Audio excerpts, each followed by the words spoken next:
What's good, people of YouTube? How you guys doing? My name's Alex Rosen. I guess I'm gonna go by Hattori Rosen. This is my first video uploaded to YouTube. So hey, probably nothing historical, I doubt.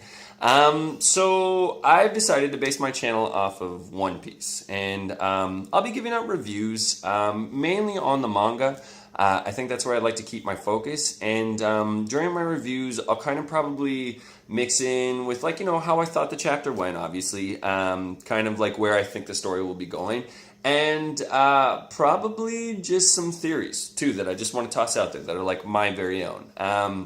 A little small side note, because this is my, first video, y'all don't even know me. I'm a Canadian boy, born out here, living in Vancouver, British Columbia, super beautiful.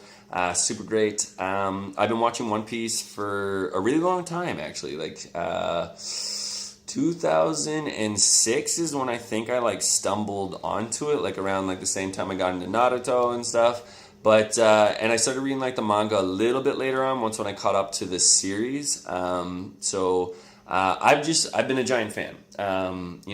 Oda has been just laying down some of the best story I've ever listened to and heard of and read, and it's, I get emotional with One Piece. I get stoked, excited. Thursdays and Sundays are my favorite days ever when I get to read the manga and when I get to watch the anime episode.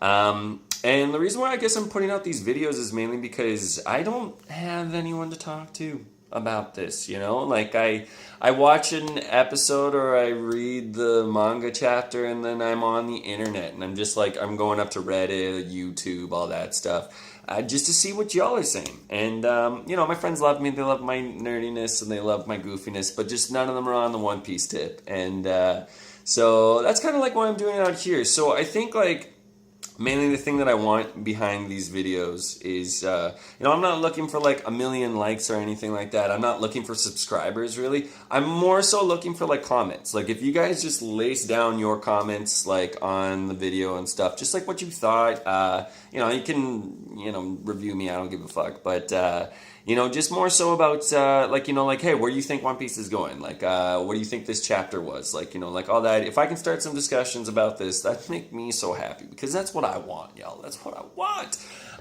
So, yeah, let's get this review started. So, I will be focusing mainly on the manga, like I said, and this week's chapter was 835, and the chapter's title was Nation of Souls. And I loved it. I thought this was great.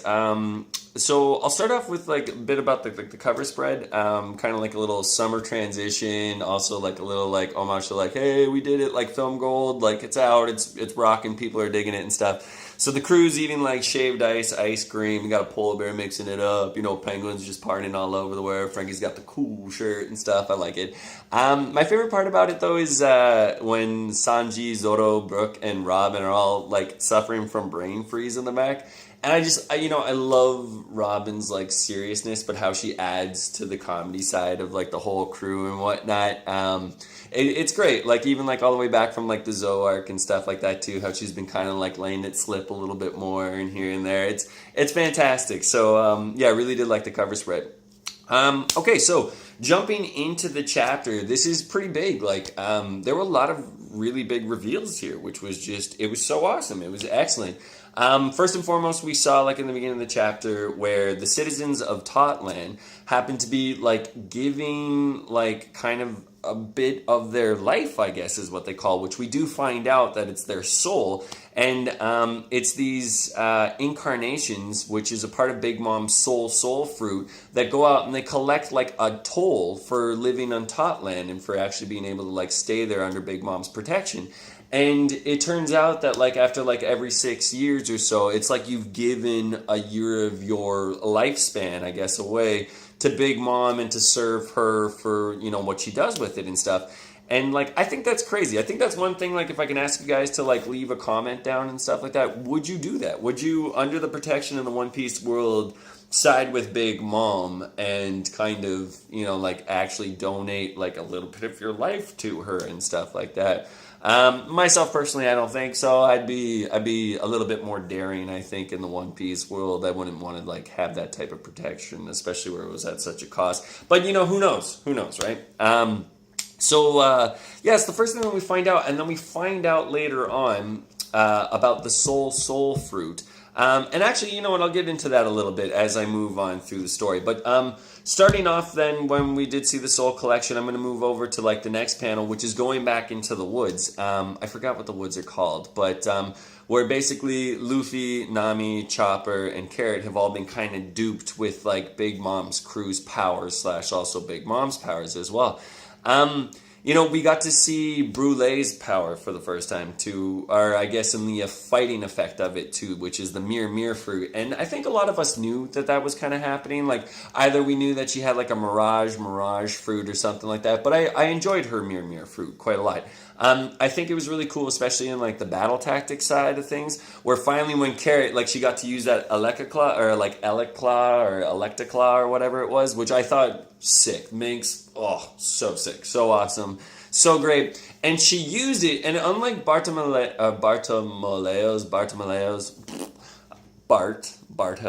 unlike his Berry no Mi powers, instead of it like just reflecting and bouncing back off to you, it's like actually like the mirror takes a copy image of, let's say, like when Carrot's fist went at her, and then it came out of the mirror to punch her in the face. I thought that was pretty cool. It's a wicked tactic and stuff too, and it's kind of neat. And I really like how she could lock people into like her, I guess we could say, like mirror world as well, and like hold them prisoner.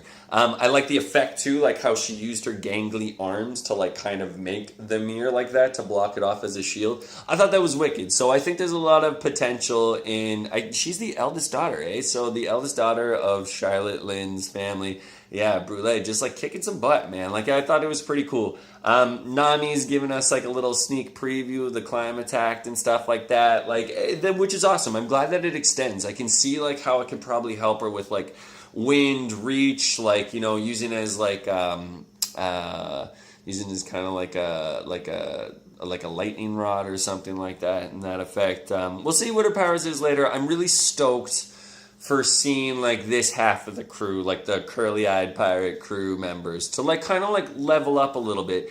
And during this fight too, we saw, so Chopper let Nami run because he's like, yo, like, we gotta find Luffy. Otherwise, like, we know Luffy's gonna be in here chasing after things forever.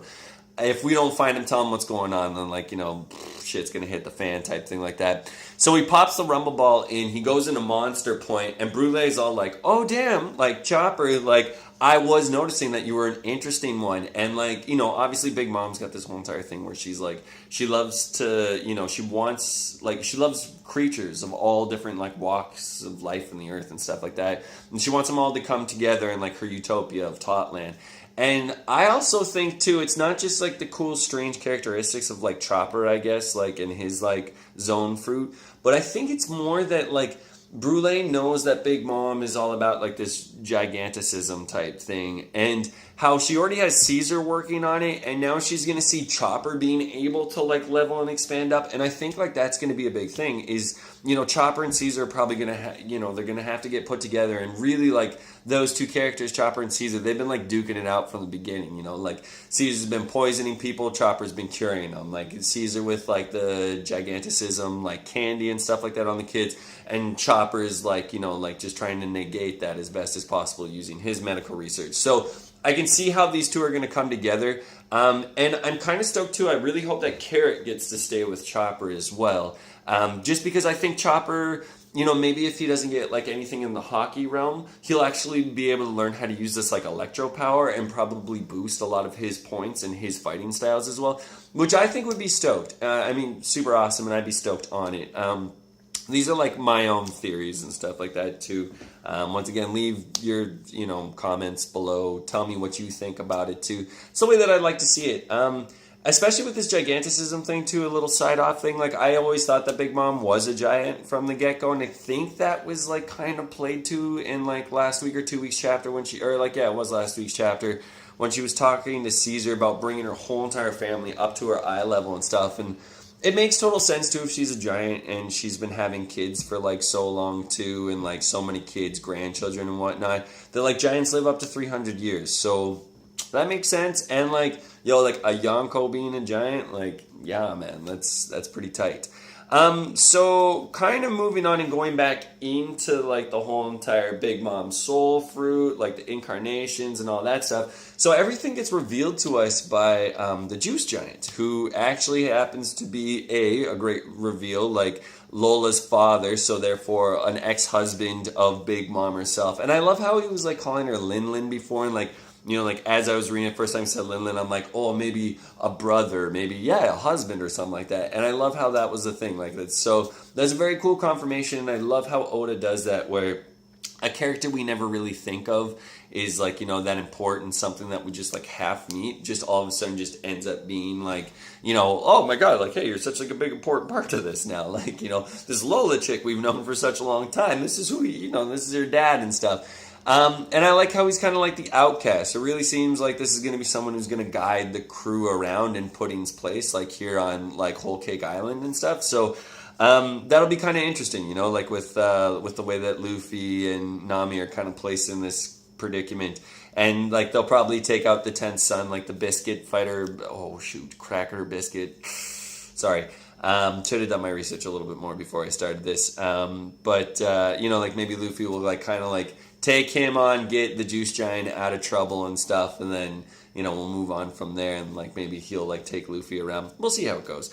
But yeah, how that all kind of ties together, how he like reveals to us like the soul fruit and the power, like how she's been, you know, collecting all these like, you know, everyone's souls, like as I mentioned earlier and stuff, for like, you know, as like a oh, now I'm stuttering. First YouTube video, terrible.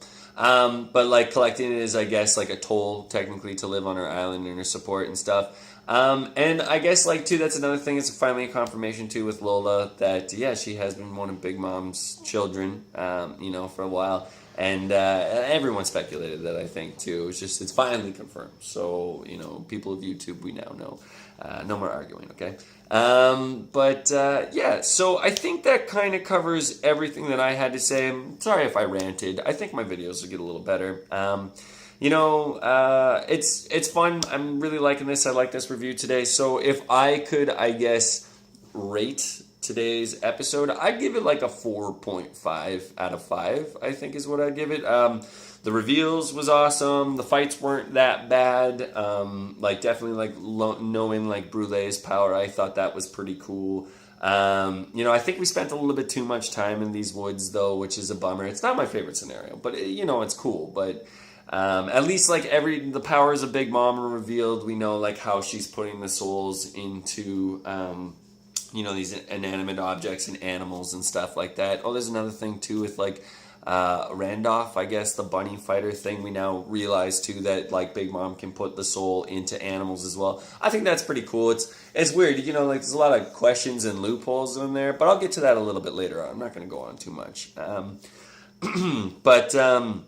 You know, so like reveals, that was awesome. There was a bit of comedy in there that was pretty funny. The fight was pretty good. I think just knowing Big Mom's power like puts that at like this chapter already at a 4. So with like that fight scene and little extra things that I kind of thought of that kind of brought it up to the 4.5. So yeah, honestly, leave a comment below. You know, this is my first video once again, so nothing too harsh. But yeah, thank you all so much for watching, and you know, I'll keep it coming. So peace out, have a great day, and let's do this again.